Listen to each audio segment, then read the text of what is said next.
తాకట్లో ఉన్న మీ బంగారాన్ని విడిపించి ఆ రోజు ఆన్లైన్ రేటుకి కొంటాం. Sharma gold company. నమస్కారం, వెల్కమ్ టు సుమన్ టీవీ. నేను గీతాంజలి. ప్రస్తుతం మనతో పాటు శ్రీచక్రపీఠం వ్యవస్థాపకులు, ప్రముఖ జ్యోతిష్యులు బ్రహ్మశ్రీ ప్రదీప్ జోషి గురువు గారు ఉన్నారు. వారితో మాట్లాడదాం. గురుగారు నమస్కారం అండి. శ్రీమాత్రే నమః. ఇంట్లో దేవుడి పటాలతో పాటుగా చిన్న చిన్న విగ్రహాలు కూడా ఉంటాయి. వీటన్నిటితో పాటుగా కొందరి ఇళ్లలో శివలింగాలు కూడా పెట్టుకుని ఆరాధన చేయడం చూస్తాం. అసలు ఇంట్లో శివలింగం ఉండొచ్చా? మేము కొత్తగా తీసుకొద్దాం అనుకుంటున్నామండి. ఒకవేళ ఇంట్లో శివలింగం తీసుకోవచ్చు, పూజ చేయొచ్చు అంటే గనక ఎలాంటి శివలింగం తేవాలి? లోహంతో కూడుకున్నదా, వెండిదా, లేకపోతే మేము చిన్నగా బంగారంలో చేయించుకోవచ్చా? ఇలా రకరకాలుగా ప్రశ్నలు అడుగుతుంటారు గురుగారు. వీటి గురించి సందేహం నివృత్తి చేయండి. శ్రీ గురుభ్యో నమః. శ్రీమాత్రే నమః. ఓం నమః శివాయ. శివుడు పంచభూత తత్వము కలిగినటువంటి నామమే ఓం నమః శివాయ. నా అంటే పృథ్వీ తత్వం, బాగా అర్థం చేసుకోవాలి. నా అంటే పృథ్వీ తత్వం, భూమి తత్వం. నా అంటే అర్థం, సంస్కృతంలో నా అంటే అర్థం ఏంటంటే కాదు అని అర్థం.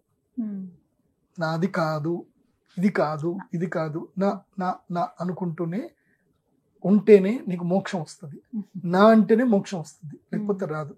పృథ్వీ తత్వం ఎందుకు చెప్పారు అని అంటే, భూమి మనిషిని కింద పడేస్తుంది, భూమిని మనిషికి ఉద్ధారం చేయకుండా ఆపుతుంది. ఎందుకోసం అంటే ఇది నా భూమి, భూమితోటే కదా గొడవలు వచ్చేది, అన్నదమ్ముల మధ్యన గొడవలు వచ్చేది, అన్ని గొడవలు వచ్చేది భూమితోటే కదా. ఇప్పుడు మహాభారత యుద్ధం దేనికి వచ్చింది? భూమి కోసమే కదా వచ్చింది. నా అదే నా అని అనుకుంటే ఏ గొడవలు లేవు, ఏమీ లేవు, ప్రశాంతంగా ఉండొచ్చు. నా కాకపోతే అది ఎప్పుడు అనుకోవాలనేది అప్పుడు అనుకోవాలి. ఉన్నా కానీ ఇది నాది కాదు, ఇది అశాశ్వతం అన్న భావన ఉండాలి.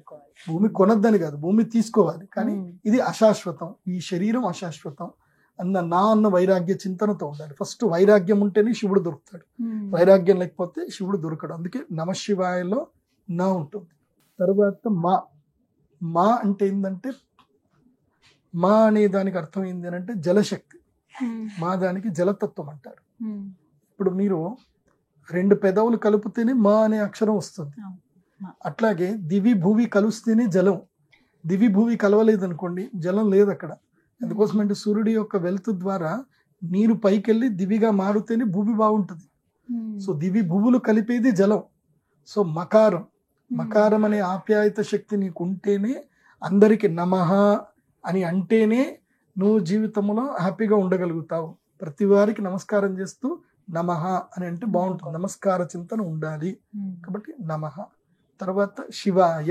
షి అంటే అగ్నితత్వము, శికారతత్వం అగ్నితత్వం. సో నీ శరీరంలో అగ్ని బాగా ఉంటేనే నువ్వు ఆరోగ్యంగా ఉంటావు. ప్రాణాయామంలో ఉజ్జాయి ప్రాణాయామం అని ఒకటి ఉంటుంది. ఆ ప్రాణాయామంలో సౌండ్ చేయాల్సి వస్తుంది. ఆ సౌండ్ చేయడం వల్ల మనకి ఉజ్జాయి ప్రాణాయామం, శీతలి, శీత్కారి, ఉజ్జాయి 3 ప్రాణాయామాలు ఉంటాయి. దాని వల్లనే శరీరంలో అగ్ని తేజస్సు అనేది జరుగుతుంది. అందుకే శికారం అనే బీజాక్షరము, అందులో అగ్నితత్వం ఉంటుంది. తర్వాత వకారం అనే బీజాక్షరం ఏంటంటే వాయుతత్వం. వాయుతత్వం లేకపోతే ఇంకా మనం బతికే ఉంటాం. కాబట్టి వకారతత్వం కూడా ఉంటుంది. దానికి వకారము వాయుతత్వం, యకారము ఆకాశతత్వం. ఇలా ఈ 5 కలిస్తేనే నమశివాయ. అయితే నమశివాయకి ప్రాణం ఏంది అని అంటే, ఒక శబ్దం అందులో ప్రాణశక్తి ఉంటుంది. నమశివాయకున్న ప్రాణశబ్దం ఏంటంటే మకారం. మకారం గనక నమశివాయలో లేకపోతే నా శివాయ, శివుడు లేడు అని అర్థం. మకారం ఉంటేనే నమశివాయ. అదే మకారం లేదనుకోండి, ఆ నమశివాయ అనే శబ్దంకి ప్రాణం అదే. అట్లాగే మన యొక్క, అందుకే శివుడికి మనం పూజ చేయాలి అని అంటే జలముతోటే పూజ చేయాలి. మకారము ఏ తత్వం? జలతత్వం. బట్ శివుడికి జలముతో పూజ చేయాలి అని చెప్తారు. అదే నమో నారాయణాయ అని అంటాం. ఓం నమో నారాయణాయ అని అష్టాక్షర శబ్దం చెప్తాం. నారాయణాయలో దేంట్లో ప్రాణం ఉంది అని అంటే, ఏది పోతే నారాయణ శబ్దానికి అర్థం ఉండదు అని అంటే, రకారము పోతే నారాయణ శబ్దానికి అర్థం లేదు. నారాయణలో రాబోయింది అనుకోండి, నాయనాయ, నా అయ్యనాయ అంటే దేనికి సంబంధం లేదు అని అర్థం. రాకి అక్కడ ప్రాణశక్తి. కాబట్టి విష్ణువుని ఎప్పుడు పూజ చేసినా యజ్ఞము హవిస్సు మూలకంగా విష్ణువుని పూజ చేయాలని చెప్తారు. ఇప్పుడు ఈ రెండిట్లోనే అక్షరాలు తీసుకొచ్చి పక్కన పెట్టండి. ఈ రెండిట్లోనూ ప్రాణశక్తి ఉన్న అక్షరాలు ఏంటి? మా, రా. మళ్ళొకసారి చెప్పండి, మా రా ఫాస్ట్ గా చెప్పండి. మా రా ఉమ్. మా రా మా ఇటు ఇటు చేసి చెప్పండి. రామ. ఆ, రామ. ఆ. రామ శబ్దం చాలా గొప్ప శబ్దం. ఉమ్. ఇది ఎవరు చెప్పారో తెలుసా ఈ విషయం? ఇది నేను కనుగొన్నది కాదు. ఆ. ఇది పూజ్య శ్రీ సత్యసాయి బాబా గారు తన ప్రవచనంలో చెప్పారు. ఆయన ఓ. రామ శబ్దం ఎంత గొప్పది అని చెప్పి ఆయన రామనవమి రోజు చెప్పింది. నేను మొన్న ఆయన ప్రవచనం విన్నప్పుడు ఉమ్. ఆయన చాలా గొప్ప భూలోక దైవమైన, నడిచొచ్చిన దైవమైన, ఉమ్. ఎంతో మందికి మంచినీళ్ళు ఇచ్చారు ఆయన. నిజం. కాబట్టి రామ శబ్దం చాలా గొప్పది, ఇది బాగా గుర్తుపెట్టుకోవాలి మనం. ఉమ్. అందుకే మన జీవితంలో దైవారాధన చేసేటప్పుడు ఉమ్. నీకు ఏ మంత్రం రాకున్నా పర్వాలేదు, ఉమ్. రామ శబ్దం ఒక్కటి చెప్పు. ఇటు శివుడు ఇటు విష్ణు ఇద్దరు ఇష్టపడతారు. అందుకే జై శ్రీరామ్ ఇది ఒకటి బాగా పెట్టుకోండి. ఉమ్. దేనికైనా జై శ్రీరామ్ అనాల్సిందే. ఉమ్. ఫోన్ ఎత్తుగానే జై శ్రీరామ్ అనండి. ఈ మధ్య ఇది అవునండి. బాగా పెట్టుకోండి. జై శ్రీరామ్ అనాలి. హలో మీలో కాదు, ఇక జై శ్రీరామ్ అనాలి. ఉమ్. సో ఇది ఎందుకు మీకు అర్థమయ్యేటట్టు చెప్తున్నా అంటే, చాలా మందికి ఏంటంటే ఇంట్లో దైవం పెట్టుకుంటే, పూజలు పెట్టుకుంటే ఉమ్. నీకు మంత్రాలు రావు. కొంతమంది అవునండి. అంటే నేను కూడా నాకు జ్ఞానము లేనప్పుడు, అవగాహన లేనప్పుడు నేను ఎవరైనా ఇంట్లోకి వెళ్తే ఇదే విషయం చెప్పాను. ఉమ్. మీ ఇంట్లో దేవుణ్ణి పెట్టుకోవద్దు, పూజలు రావు, మీకు మంత్రాలు రావు, మీరు ఎందుకు పెట్టుకుంటారు అని నేను కూడా చెప్పాను. ఆ. కాకపోతే నన్ను దేవుడు ఈ స్థాయికి తీసుకొచ్చాడు అంటే నాకు నెగిటివ్ చూపించాడు, తర్వాత పాజిటివ్ చూపించాడు, కాబట్టి ఈ స్థాయికి తీసుకొచ్చాడు. నాకు సమాధానం వచ్చింది. నిజంగా. హిమాలయ యోగులు మహోత్తర్ బాబాజీ గారి దగ్గర నుంచి సమాధానం వచ్చింది నాకు. ఉమ్. ప్రతి ఒక్కరు కూడా భగవంతుని యొక్క ఆరాధనకు అర్హులే. ఉమ్. అందుకే లలితా సహస్రం చెప్తారు, నామపారాయణ ప్రీత నంది విద్య నటేశ్వరి. ఉమ్. అమ్మవారు దేనికి ప్రీతి చెందుతారు అంటే నామపారాయణ ప్రీత. ఉమ్. ఇంకేముంది, భక్తి ప్రియ భక్తి గమ్య. ఉమ్. నువ్వు భక్తి ఉంటే చాలు, నీకు మంత్రాలు అవసరం లేదు. ఉమ్. ఉం? నీకు మంత్రం ఎందుకయ్యా, నీకు అవసరం లేదు, నామం ఉచ్చారణ చెయ్యు. అమ్మవారు చెప్పింది. ఇంకేముంది, రహస్యానాం రహస్యం చ లలితా ప్రీతిదాయకం అనేన సదృశం స్తోత్రం నభూతం న భవిష్యతి. ఉమ్. అలాంటి మహోత్కృష్టమైన లలితా సహస్ర స్తోత్రములో సాక్షాత్తు హయగ్రీవుల వారే మనకు చెప్పారు, నామపారాయణ ప్రీత అని చెప్పారు. ఉమ్. కానీ నువ్వేందయ్యా, నువ్వు ఎక్కడి నుంచి వచ్చావయ్యా మంత్రాలు చదువుకోవడానికి? నువ్వు చదివితే మంత్రాలు నేర్చుకో, నీకు రాకపోతే ఒక్క మంత్రం చాలు. అన్ని మంత్రములు ఇందే ఆలకించను, వెన్నతో నాకు కలిగే వెంకటేశు మంత్రము అని చెప్పి అన్నమయ్య చెప్పాడు. ఇంకేముంది చెప్పండి. కాబట్టి నామపారాయణము చేసుకుంటే మంచిది. దాంట్లో శివారాధన చేయడంలో ఒక శక్తి ఉంటుంది. విగ్రహాలలో కూడా కొన్ని కేటగిరీస్డ్ ఉంటాయి. నేను నా రీసెర్చ్ ప్రకారం నేను అంత మొత్తం భారతదేశం అంతా తిరిగాను కాబట్టి నేను అబ్జర్వేషన్ చేసిన దాని ప్రకారము మహోత్కృష్టమైన శక్తిలింగము ఇంట్లో పెట్టుకోదగినది, చల్లనైంది, ఇబ్బంది కలగనించనిది, అమ్మలాగా చూసుకునేది, ఎంతటి దుష్ట శక్తులు వచ్చినా నిన్ను కాపాడగలిగేది, మంచిది ఏది అనంటే స్ఫటికం. శివుణ్ణి పూజ చేయాలంటే స్ఫటిక రూపంలోనే పూజ చేయాలని చెప్పి మనకి రుద్ర సూక్తం కూడా చెప్పింది. రుద్ర సూక్తంలో మొట్టమొదటిగా ధ్యాన శ్లోకంలోనే చెప్తారు, జ్యోతి స్ఫాటిక లింగమౌక్తి విలసన్ పూర్ణేందు వాంతాముఖై అని చెప్పారు. అక్కడ స్ఫాటిక లింగం అనే చెప్పారు తప్ప వేరే లింగం చెప్పలే అక్కడ. సో శివుణ్ణి పూజ చేయాలంటే స్ఫటిక లింగములోనే పూజ చేయాలి. దీనికి ఎందుకోసం అంటే పూజ చేయాలని ప్రదీప్ జోషి ఏదో చెప్తున్నాడులే, ఆయనకేం తెలుసు అని కాదు. నేను చిదంబరం వెళ్ళాను. చిదంబరములో శివలింగం లేదు అక్కడ. చిత్ అంటే ఆకాశలింగం, అక్కడ ఏం లేదు. మనకేం చూపిస్తారు తెలుసా? చిదంబర రహస్యం అంటే ఏంటి అంటే, అక్కడ అందరు లైన్లో నిల్చుంటారు, కొంచెం నిల్చోగానే ఆ కట్టను ఏదైతే ఉందో తీస్తారు, అందులోపల మొత్తం కూడా బంగారు ఆకులు ఉంటాయి. అవి కదులుతూ ఉంటే చిన్నగా శబ్దం వస్తుంది. ఆ శబ్దం కాన్సన్ట్రేట్ చేస్తే వినిపిస్తుంది, లేకపోతే వినిపించదు.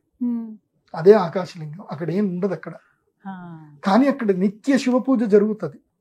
ఎలాంటి శివ పూజ అంటే స్ఫటికలింగ శివ పూజనే జరుగుతుంది అక్కడ. అక్కడ నిత్యము శివునికి పూజ చేసేది స్ఫటికలింగానికి పూజ చేస్తారు, వేరే ఏ లింగానికి పూజ చేయరు. అదే స్ఫటికలింగాన్ని పూజ చేసి దాని ప్రసాదమే అందరికి ఇస్తారు. మీరు ఎవరైనా చిదంబరం పోతే మాత్రం తప్పకుండా ఆ టికెట్ తీసుకోండి, డబ్బులు తీసుకొని కూర్చొని ఆ స్ఫటికలింగ పూజ చూడండి. స్ఫటికలింగ దర్శనం చేసుకుంటే పుణ్యం. ఇంకా అది స్ఫటికలింగం. అదే శివలింగం నా ఇంట్లో ఉంది. ఓ అదే శివలింగం సేమ్ అది ఎలా ఉందో అలాంటి శివలింగమే నా ఇంట్లో ఉంది. ఆహా. నేను చాలా మందికి భక్తులకి ఎవరికైనా అడిగితే నేను ఆర్డర్ తీసుకొని రెడీ చేపించి మరి చాలా మంది భక్తులకు ఇస్తాను. ఎంత స్ఫటిక పరిమాణంలో ఉండాలండి మామూలుగా? మంచిగా ఉంటుంది, బాగుంటుంది, పెద్దగా ఒక 1/2 kg ఉంటుంది, మంచిగా ఉంటుంది. ఉమ్. అలా మంచిగా అందంగా కనపడాలి శివుడు, బాగా ఉండాలి. నిండుగా. శివుడు అంటే శివుడు అలా ఉండాలన్నమాట. ఆహా. తర్వాత అనిపించింది సరే ఇక్కడ వీళ్ళతో పూజ చేస్తున్నారులే అని చెప్పేసానంటే రామేశ్వరం వెళ్ళా. ఉమ్. రామేశ్వరంలో మణి దర్శనం అని తెల్లవారుజామున ఒకటి ఉంటుంది, మీరు కూడా వెళ్ళి ఉంటారు. వెళ్ళండి. 5 గంటల నుంచి 6 గంటల 5 గంటల నుంచి 6 గంటల వరకు మణి దర్శనం ఉంటుంది. స్ఫటిక. దానికోసం జనాలు కొట్టుకుంటారు. నాకు అర్థం కాలే మొదలు, ఇదేంద్రా మణి దర్శనం అంటారు, ఏంది అయ్యో దివ్యమణి ఏదో ఉంటుంది అనుకుంటాను, చూద్దాము మనం కూడా పోదామని చెప్పి నేను కూడా లైన్లో నిల్చున్నా. ఉమ్. తీరా 2 గంటల లైన్లో నిల్చున్న తర్వాత పోతే తీరా చూస్తే నేను ఇంట్లో ఏ శివుడికి అయితే పూజ చేస్తానో అదే శివుడు అక్కడ ఉన్నాడు, స్ఫటికలింగం అదే అంటారు. స్ఫటికలింగం, మణిలింగం, ఉమ్. స్ఫటికలింగం. ఓహో సంతోషం, ఇదే మణిలింగ రహస్యం, అయితే నా ఇంట్లో మా శివుడు ఉన్నాడు, నాకేంది హ్యాపీ అని అనుకున్నా. సరే ఇది అయిపోయింది. మా పూజ్య గురువులు కంచి పరమాచార్య దగ్గరికి వెళ్ళా. కంచి పరమాచార్య దగ్గరికి వెళ్ళి అక్కడ శ్రీ విజయేంద్ర సరస్వతి స్వామి వారు నిత్యము పూజ చేసే చంద్రమౌళీశ్వరలింగం ఏదైతే ఉందో ఉమ్. అది ఏమిటి అంటే స్ఫటికలింగమే. స్ఫటికమే. కానీ అసలు అక్కడ కూడా ఎంత స్వామి దివ్యంగా స్ఫటికలింగం అంటే. ఉంటుందండి. చాలా దివ్యంగా అబ్బా. ఉంటుంది. కళ్ళు చెదిరిపోతాయి. అంత స్వయంగా శివయ్య ఇచ్చినదే కదా. సాక్షాత్తు మహాశివుల వారి కైలాసం నుంచి తెచ్చిన శివలింగాలు కదా. ఉమ్. అందుకే 4 శివలింగాలతో 4 పీఠాలలో పెట్టారు. ఉమ్. సో ద్వారకా పీఠానికి వెళ్ళినా స్ఫటికలింగమే, అక్కడ ఉంటుంది. శృంగేరి పీఠానికి వెళ్ళినా స్ఫటికలింగమే, ఉమ్. పూరి పరమాచార్యుల పీఠంకి వెళ్ళినా స్ఫటికలింగమే. ఉమ్. మీరు మహాశక్తి పీఠాలైనటువంటి ఎక్కడికైనా వెళ్ళండి, అక్కడ భగవంతుడికి నిత్యార్చన చేసేది స్ఫటికలింగాలతోటే. స్ఫటిక చేస్తారు. అవునండి. మీరు శృంగేరి పీఠానికి సంబంధించిన పూజ, శృంగేరి జగద్గురు శివ పూజ అని చెప్పి మీరు గూగుల్లో సెర్చ్ చేయండి, యూట్యూబ్ లో కొట్టండి, మీకు స్ఫటికలింగమే వస్తుంది. చంద్రమౌళేశ్వర స్వామి. కాబట్టి శివుణ్ణి పూజ చేసే పద్ధతి స్ఫటికలింగంలోనే పూజ చేయాలి. ఉమ్. దేవాలయాల్లో ప్రాణ ప్రతిష్టకి అది నిత్యము బాగా ఉండాలి కాబట్టి దేవాలయాల్లో శిలా విగ్రహాలు వస్తాయి, అవి మనం పూజ చేసుకోవచ్చు. కానీ ఇంట్లో పూజ చేసుకోవాలంటే మాత్రం ఉమ్. స్ఫటికలింగమే పూజ చేయాలి. ఉమ్. ఫస్ట్ ప్రిఫరెన్స్ స్ఫటికలింగమే. అవి చిన్న చిన్న పరిమాణంలోనే పర్వాలేదండి. ఎంతైనా పెట్టుకోండి. అణోరణీయాన్ మహతో మహీయాన్. ఆయన భగవంతుడిని అణువులో చూసినా ఉంటాడు, మహత్తులో చూసినా ఉంటాడు. ఆయనని మనం కొల్చడానికి మనం ఎవరమండి? అంతే. చాలా మంది అంటారు ఇంత బొట్టన వేలు అంతే ఉండాలి, ఇంత ఉండాలి, అంత ఉండాలి. ఆయన కొలవడానికి మనం ఎవరమండి? అంటే ఎంత పరిమాణంలో మనం ఏం పెడతామో లేదు. దానికి ఎంత తగ్గట్టుగా వీలు- పూజ చేయాలి. నీకు ఎంత ఇష్టం ఉంటే అంత పెట్టుకొని పూజ చేయని చెప్తా. దేవుడికి పరిణామాలు చెప్పడానికి నువ్వెవడివి? దేవుడికి ఇంత పరిమాణం ఉన్నాడని నువ్వెలా డిసైడ్ చేస్తావు? రాంగ్ కదా. దేవుడు చిన్న ఉన్నాడా పెద్దగా ఉన్నాడా మనం ఎట్లా చెప్తాం? మొత్తము శంచమే మయశ్చమే ను కామశ్చమే అని చెప్పి మొత్తం మీ రుద్రమంతా చూడండి. ఆయన ఎక్కడున్నాడు? అశ్వాశ్చమే, అదేమో చెప్తారు, సభాభ్యం నమస్సభా ఏ సభాపతిభ్యశ్చ అంటే సభాపతికి నమస్తే, అశ్వేభ్యో అశ్వపతిభ్యశ్చవో నమో నమః, విరూపేభ్యో విశ్వరూపేభ్యశ్చవో నమో నమః అని అన్నిటికీ ఆయనకి దండం పెడుతున్నారు. మొత్తము రుద్రం నమ్మకం అంటే నమః నమః. ఎక్కడున్నారండి? ఎక్కడ లేడు చెప్పండి. శివుడు ఎక్కడ లేడు చెప్పండి? ఏ అణువులో లేడు, ఎక్కడ లేడు. శివుడికి కొలత నిర్ణయించడానికి నీవెవడివి? నీకు ఆ అధికారం ఎక్కడుంది? శివుడిని నువ్వు ఎలాగైనా కొలువు, శివయ్యనే. కాకపోతే శాస్త్రాన్ని ఏం చెప్తారంటే స్ఫటిక రూపంలో కొలిస్తే స్ఫటికానికి ఒక శక్తి ఉంటుంది. అంటే మనం ఫిజిక్స్ ప్రకారంగా పోయినా అటామిక్ స్ట్రక్చర్ ప్రకారమైన మనకి ఏంటంటే ప్రపంచంలో శక్తులు 4 శక్తులే నడుస్తాయి, 4 వల్ల నడుస్తుంది. నేను ఈ మధ్య నాకు కూడా తెలియదు, ఆ తెలుగుబడి ఛానల్ చూసినప్పుడు నాకున్న సంస్కృత జ్ఞానానికి తెలుగుబడి ఛానల్లో చెప్పినప్పుడు మేము చదివింది అదే, కాకపోతే మాకు ఈ మోడర్న్ వేలో చెప్పడం రాదు. అని ఏమంటాడు అంటే న్యూట్రాన్స్, ప్రోటాన్స్, ఎలక్ట్రాన్స్, తర్వాత నెగిటివ్ ఇది న్యూక్లియర్ పవర్ ఏదో అంటాడు. సో ఈ 4 ప్రపంచం నడుస్తుందని చెప్పాడు. తీరా చూస్తే అదే కదా శక్తి తత్వం. అమ్మవారు మహాశక్తి, శివుడు మహాశక్తి.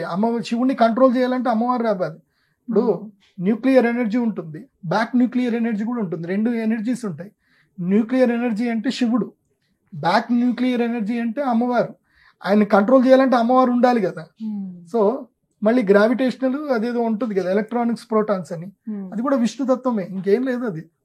సో దీన్ని నేను అబ్జర్వేషన్ చేసిన దాని ప్రకారం చూస్తే స్ఫటికంలో ఒక శక్తి ఉంటుంది. మీరు ఆరా చెక్ చేసుకోండి. స్ఫటికం దగ్గర అభిషేకము చేసి నీళ్లలో పెట్టండి, ఒక నీళ్ళకి ఆరా చెక్ చేసుకోండి. ఆ నీళ్ళకి మీరు ఫస్ట్ మంచి నార్మల్ వాటర్ మీరు ల్యాబ్లో టెస్ట్ చేయించండి.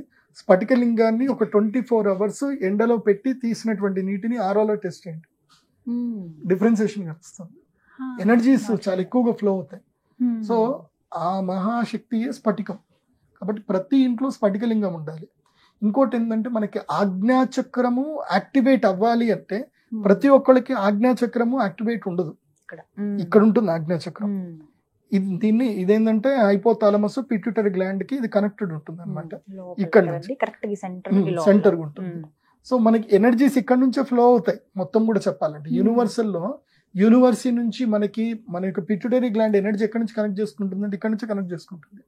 మనం సూర్యుడి వెలుగులో మనం ఒక గంట సేపు లేము అంటే, రోజుకు ఒక గంట లేము అంటే ఆటోమేటిక్ గా పిట్యూటరీ గ్లాండ్ హార్మోన్ రిలీజ్ చేస్తాం బంద్ చేస్తుంది.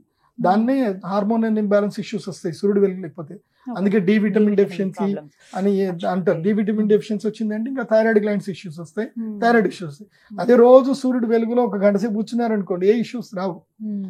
కానీ అదే సూర్యుడు వెలుగులో కూర్చొని నీకు డివైన్ ఎనర్జీ రావాలి, ఇంకా శక్తులు రావాలి, యూనివర్సల్లో ఉండే శక్తితో నువ్వు కనెక్ట్ అవ్వాలి. ఎందుకోసం అంటే యూనివర్సల్ మొత్తం కూడా న్యూక్లియర్ ఎనర్జీ తోటి యూనివర్సల్లో ఉంటుంది. మన కంటికి కనబడదు కానీ యూనివర్సల్ అంతా కూడా న్యూక్లియర్ ఎనర్జీ మొత్తం కూడా. గ్రావిటేషనల్ ఎనర్జీ, న్యూక్లియర్ ఎనర్జీ, తర్వాత ఎలక్ట్రాన్స్ అండ్ న్యూట్రాన్స్ ఫ్లోట్ అవుతూనే ఉంటాయి.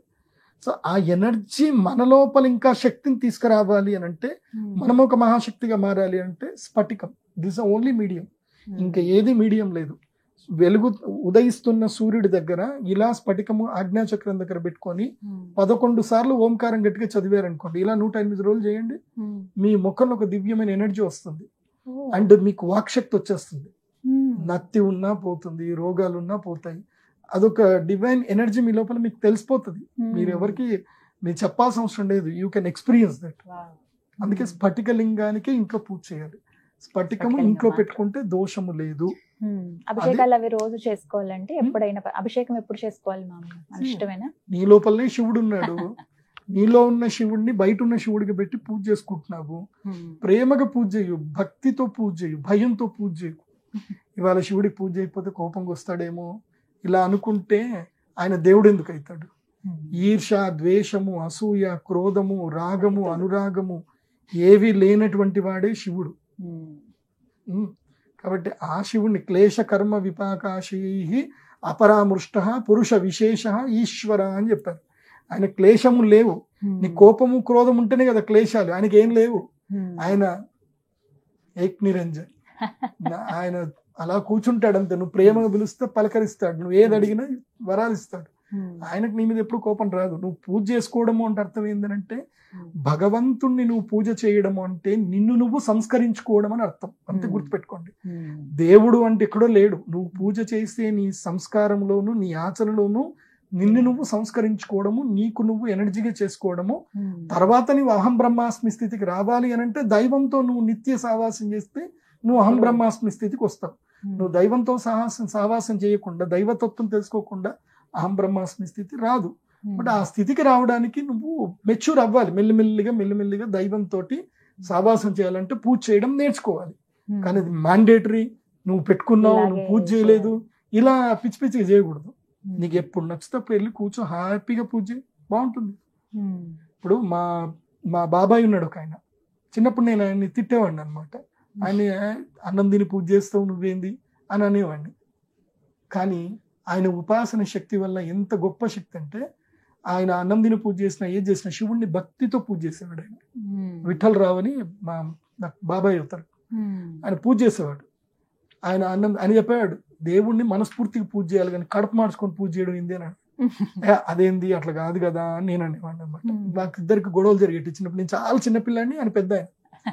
తర్వాత ఆయన చేసినటువంటి పూజకి శక్తికి ఇవాళ వాళ్ళ కొడుకు ఒక పెద్ద ఈ మన తెలంగాణలో ఉండే ఒక పెద్ద న్యూస్ కంపెనీకి చీఫ్ ఎడిటర్. ఆయన వాళ్ళ అబ్బాయి కలెక్టర్లతో కూర్చుంటాడు, హోమ్ మినిస్టర్లు కూర్చుంటాడు. ఓన్లీ పెద్ద పెద్ద మినిస్టర్ రేంజ్ లోనే, సీఎం రేంజ్ లోనే కలిసి కూర్చుంటాడు మా అన్నయ్య.